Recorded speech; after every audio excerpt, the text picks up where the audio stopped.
नमस्कार दोस्तों, मेरे चैनल रामेश्वरम भक्ति चैनल में आप सभी का हार्दिक स्वागत है। दोस्तों, आज हम इस वीडियो में जानेंगे कि सर्वपितृ अमावस्या यानी पितृ विसर्जनी अमावस्या 2024 का कब से प्रारंभ हो रहा है, प्रारंभ होने का टाइम क्या है और समाप्त होने का टाइम क्या है। पितृ विसर्जनी अमावस्या हम किस दिन मनाएंगे, किस दिन हम अपने पितरों को दान तर्पण करेंगे और यानी पितृ विसर्जनी अमावस्या की तिथि क्या रहेगी, किस तारीख को, किस दिन को है।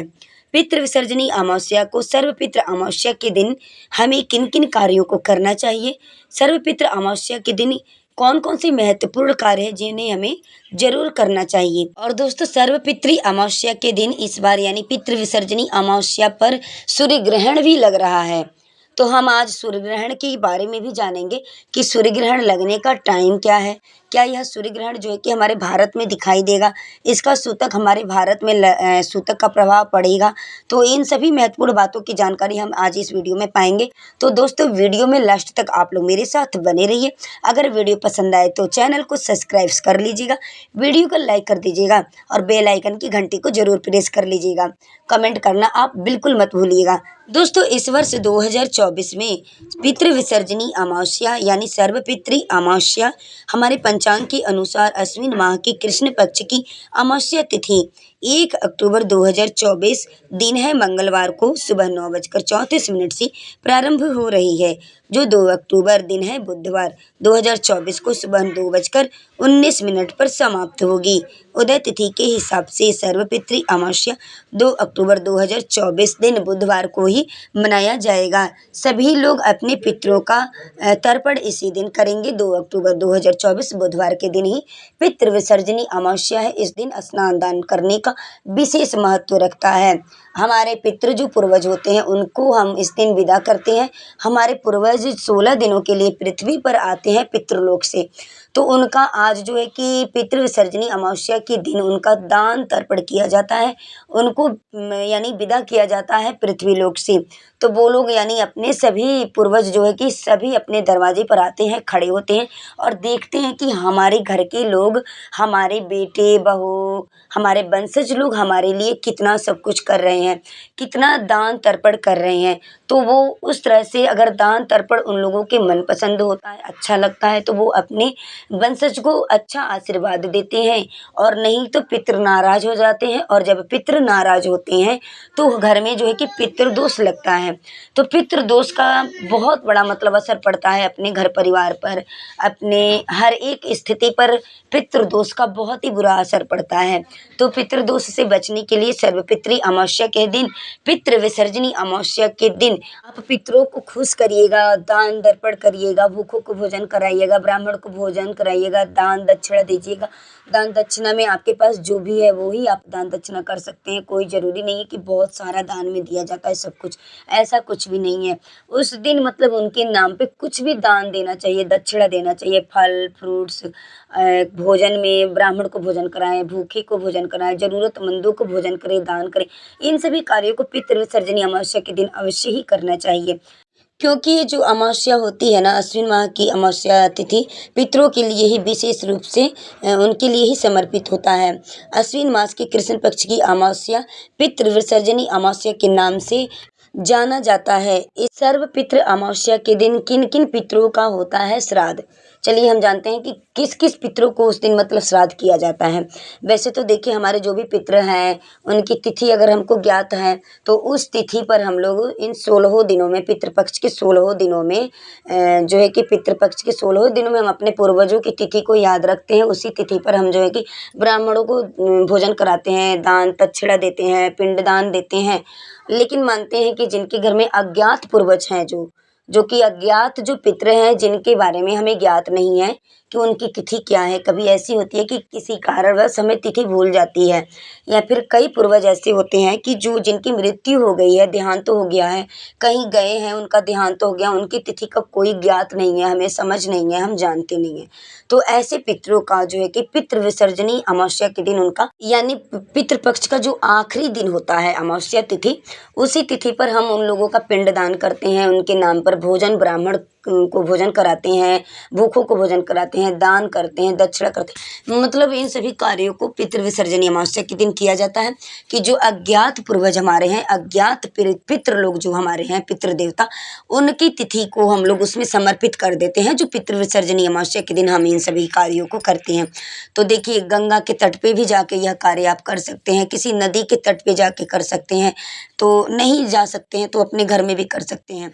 लेकिन पिंडदान, तर्पण और जो भी अन्य कार्य आप करते हैं पितृपक्ष के दौरान, पितृपक्ष के समय में, तो उनको आप मंडप के अंदर मत करना, खुले स्थान में किया जाता है।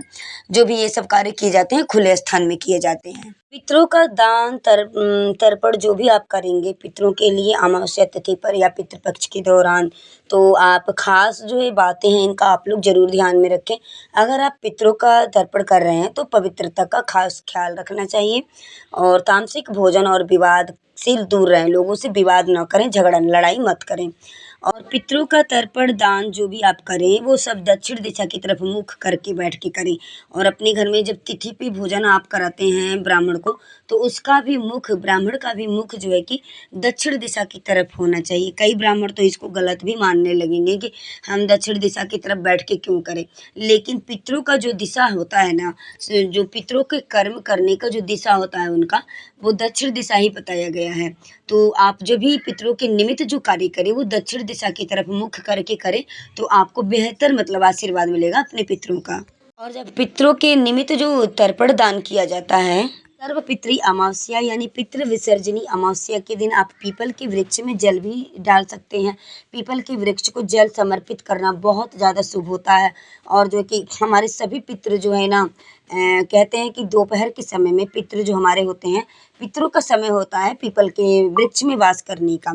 तो आप पीपल के वृक्ष में दूध डाल के जल में और पीपल की जड़ में जरूर समर्पित करें अमावस्या तिथि के दिन। इससे भी हमारे पितरों का आशीर्वाद हमें मिलता है। और पितृपक्ष में अपने पितरों के पूर्वज की तिथि पर पुरुष लोग जो है कि अपने जनेऊ को भी बदलते हैं, नया जनेऊ धारण करते हैं। तो जो लोग अपने पूर्वज पितरों की तिथि पर अगर जनेऊ को नहीं बदला होगा, अगर ज्ञात नहीं है, तो अमावस्या तिथि पर जो लोग पितरों का दान तर्पण करेंगे, अमावस्या तिथि पर भोजन कराएंगे, तो वो पुरुष लोग अपने जनेऊ को जरूर बदल लें, नया जनेऊ धारण कर लें। क्योंकि पितृपक्ष के दौरान जनेऊ जो होता है अशुद्ध हो जाता है, तो नया जनेऊ जरूर धारण करना चाहिए। बिना जनेऊ के पुरुषों को पानी तक नहीं पीना चाहिए। जो लोग जनेऊधारी पुरुष हैं उन लोगों को बिना जनेऊ के थूक तक नहीं घोटना चाहिए, ऐसा कहा जाता है। तो जनेऊ आप लोग निश्चित ही उस दिन बदल लें, नया पहन लें। और देखिए, सर्वपितृ अमावस्या पर, इस बार अमावस्या पर साल का दूसरा सूर्य ग्रहण लग रहा है, जो कि 2 अक्टूबर को अमावस्या है और उस दिन सूर्य ग्रहण का प्रभाव भी रहेगा। लेकिन हम आपको बता दें कि यह सूर्य ग्रहण जो है कि हमारे भारत में नहीं दिखाई देगा, भारत में इसका कोई प्रभाव नहीं पड़ेगा। यह सूर्य ग्रहण 2024 का दूसरा सूर्य ग्रहण है, जो कि भारत के समय के अनुसार यह सूर्य ग्रहण बुधवार को 2 अक्टूबर को लग रहा है। भारत के समय के अनुसार सूर्य ग्रहण रात को 9:13 पर शुरू होगा, जो 3 अक्टूबर 2023 यानी बुधवार को रात को 3:17 पर ही ख़त्म हो जाएगा। इसकी कुल अवधि रहेगी लगभग 6 घंटे 3 मिनट की। तो इसका भारत पे कोई भी प्रभाव नहीं पड़ेगा। लेकिन मैं अपने मन से कुछ कहना चाह रही हूँ कि जो गर्भवती स्त्री है, गर्भवती महिलाएं जो है हमारे भारत की, वो लोग थोड़ा होशियारी और चालाकी से रहें। क्योंकि सूर्य जो है कि एक ही है, चंद्रमा एक ही है। हमारे कंट्री अलग अलग हैं, देश अलग अलग हैं, लेकिन सूर्य चंद्रमा एक ही है। अलग अलग कंट्री का टाइम अलग अलग है अपना, सुबह का टाइम और रात्रि का टाइम में फ़र्क है, लेकिन सूर्य और चंद्रमा तो एक ही हैं। तो गर्भवती महिलाएं थोड़ा होशियारी से रहें, चालाकी से रहें कि उस टाइम कुछ काटे पीटे ना, चाकू का प्रयोग ना करें अपने हाथों से। और अगर जागरण करती हैं तो बेहतर अच्छा है, जागरण नहीं कर पाती हैं तो अपने शरीर के बराबर पूरे एक धागा नाप करके किसी दीवार पर उसको अच्छे से ऊपर से टेप कर दें, नीचे से टेप कर दें। सीधा वह धागा मतलब खड़ा रहना चाहिए दीवार पे। और या फिर एक कंडीला होता है, लकड़ी कंडीला, उसको अपने शरीर के बराबर नाप करके किसी कोने में खड़ा कर दें। ऐसा क्या होता है कि जो गर्मी में पल रहे बच्चे के ऊपर सूर्य ग्रहण का या फिर चंद्र ग्रहण का उसका कोई प्रभाव नहीं पड़ता है, दुष्प्रभाव नहीं पड़ता है। तो इसलिए मतलब गर्भवती महिलाएं थोड़ी चालाकी करें इन बातों के लिए, और जागरण कर लें तो अच्छा है, जागरण नहीं हो पाता है तो कोई बात नहीं। तो इन सभी कार्यों को करने के बाद से गर्भवती स्त्रियां विश्राम कर सकती हैं, सो सकती हैं। लेकिन चक्कू का प्रयोग अपने हाथों से उस टाइम मत छूना, आप लोग मत करना। वैसे रात्रि का समय रहेगा तो चक्कू का और किसी भी चीज़ का यानी नुकीली चीज़ का आप बिल्कुल प्रयोग मत करें। बच्चे पे कहा जाता है कि बुरा असर होता है, तो हमारे जो पूर्वज की कहावतें हैं थोड़ा उसको भी हम लोगों को ध्यान में अपने रखते हुए किसी भी कार्य को करना चाहिए। तो दोस्तों उम्मीद करती हूँ कि आप सभी को मेरी वीडियो पसंद आई होगी, तो चैनल को सपोर्ट करिएगा और वीडियो को लाइक करिएगा। वीडियो में लास्ट तक बने रहने के लिए आप सभी को मेरे तरफ से धन्यवाद।